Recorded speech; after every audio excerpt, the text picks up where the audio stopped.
Hai guys, apa kabar? Ketemu lagi dalam pelajaran sejarah yang menyenangkan. Tema kali ini masih dalam pengakuan dari negara lain terhadap kemerdekaan Indonesia.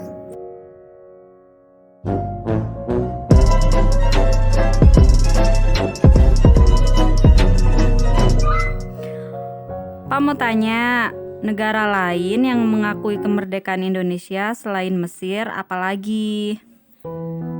Maaf, dengan siapa namanya? Nama saya Asep.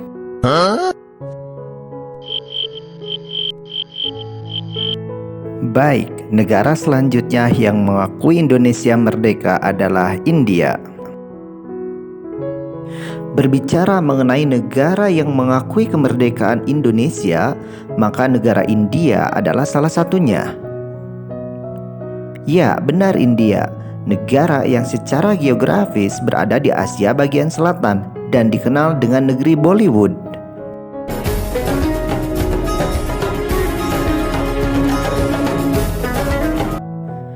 Di tahun 90-an atau awal tahun 2000, film India adalah salah satu film yang sangat digemari di Indonesia, termasuk saya pribadi, karena cerita yang ditampilkan selalu menarik dan dibumbui dengan nyanyi dan tarian. Namun siapa sangka, jauh sebelum film itu ada, India dan Indonesia memiliki hubungan yang sangat manis. Salah satunya adalah karena India merupakan negara kedua yang mengakui kemerdekaan Indonesia.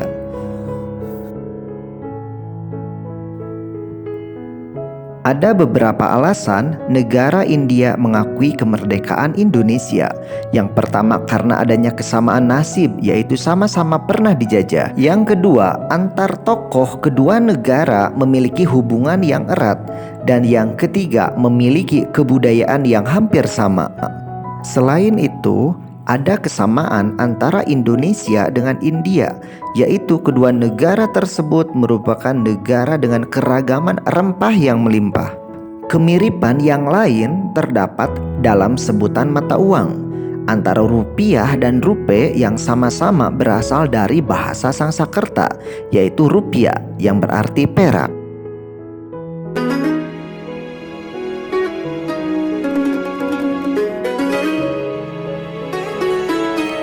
Tahun 1946, India mengalami krisis pangan dan bencana kelaparan yang hebat.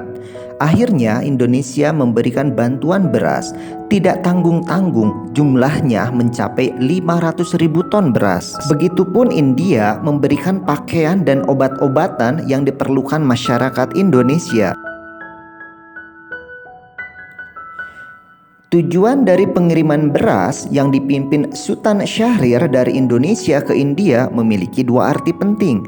Yang pertama sebagai nilai kemanusiaan dan yang kedua adalah demi kepentingan politik, yaitu untuk menembus blokade ekonomi yang dilakukan Belanda di Indonesia pasca proklamasi kemerdekaan.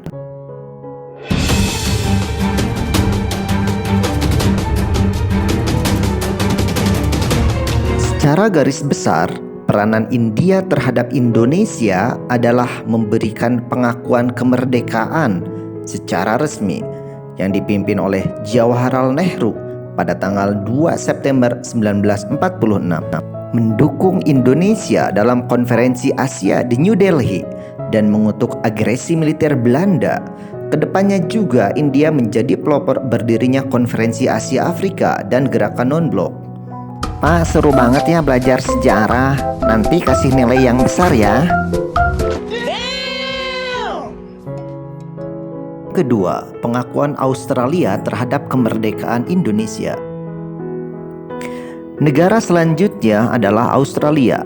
Secara geografis, Indonesia sangat berdekatan dengan Australia. Pada tanggal 24 September 1945 terjadi pemboikotan besar-besaran terhadap kapal-kapal Belanda di banyak pelabuhan Australia yang akan membawa persenjataan ke Indonesia. Peristiwa tersebut dikenal dengan peristiwa Black Armada. Kejadian tersebut didukung oleh Partai Buruh Australia yang pada saat itu menguasai pemerintahan Australia. Akibatnya sebanyak 400 armada kapal milik Belanda yang berlabuh tidak bisa melanjutkan perjalanan ke Indonesia.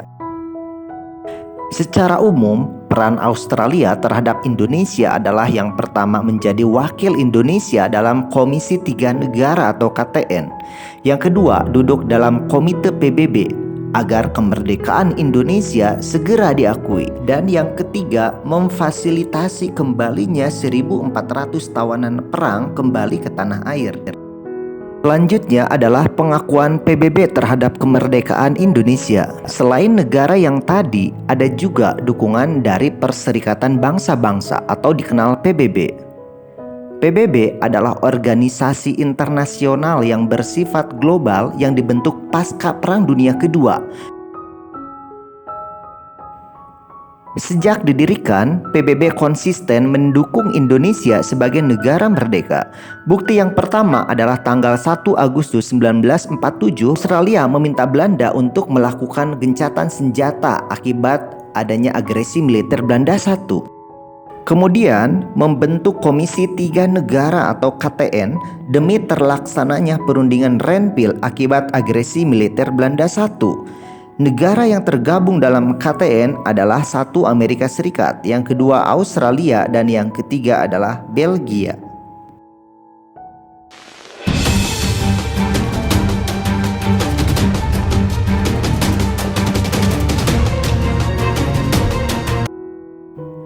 DKPBB membentuk UNCI, United Nations Commission for Indonesia, untuk menggantikan KTN yang dianggap gagal demi terlaksananya perundingan Rumroyen. Dan pada tanggal 28 September 1950, Indonesia secara resmi menjadi anggota PBB yang ke-60. Pa, udah dulu dong, ngantuk. Oh my God! Wow! Baik, mungkin segitu dulu yang bisa aku bagi kali ini. Mohon maaf apabila ada kesalahan, baik yang disengaja maupun yang tidak disengaja. Sampai berjumpa kembali.